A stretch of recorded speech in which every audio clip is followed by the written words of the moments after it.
सुशांत मिश्रा, अध्यक्ष गंगा सेवा निधि। देखिए, आज रात का जो है चंद्र ग्रहण है, जिसका सूतक अभी 12:57 पे प्रारंभ हो जाएगा और इसी को देखते हुए गंगा सेवा निधि द्वारा भगवती मां गंगा की जो प्रातः और सायंकालीन आरती होती है, दैनिक आरती, सुबह की आरती अपने समय पे शुरू होकर अपने परंपरागत तरीके से संपन्न हो गई है। शाम की जो आरती होती है वो सूतक काल से पूर्व मतलब 12:57 से पहले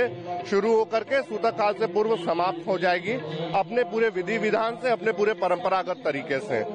ये 5वीं बार ऐसा हो रहा है, जबकि जो है ग्रहण के वजह से आरती का समय जो है वो परिवर्तित हुआ है।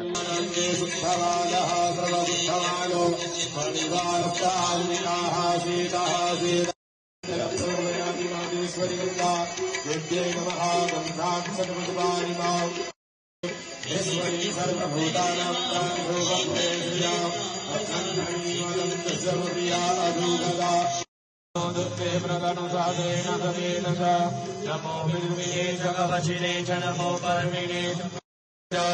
इदं विस्तुर्विजग्रमे त्रेधारि देवदम्ब समूढमतियमान्तु श्रीस्वामिः प्रतिदिवाहुस्याय हेलिन्दरिवाधर्माणः असलो विद्वापयः समर्पयामि मादेश्वरि गंगा दुर्गे नमः नैवेद्यमा ॐ नाभ्या अकल्पयन्ता निविद्यामि निविद्यां प्राणाय स्वाहा ओम बाणाय वाणी उत्तरा भोजनं जलं समर्पयामि हस्तौ वृक्षाय नमः आरारतिक्यमा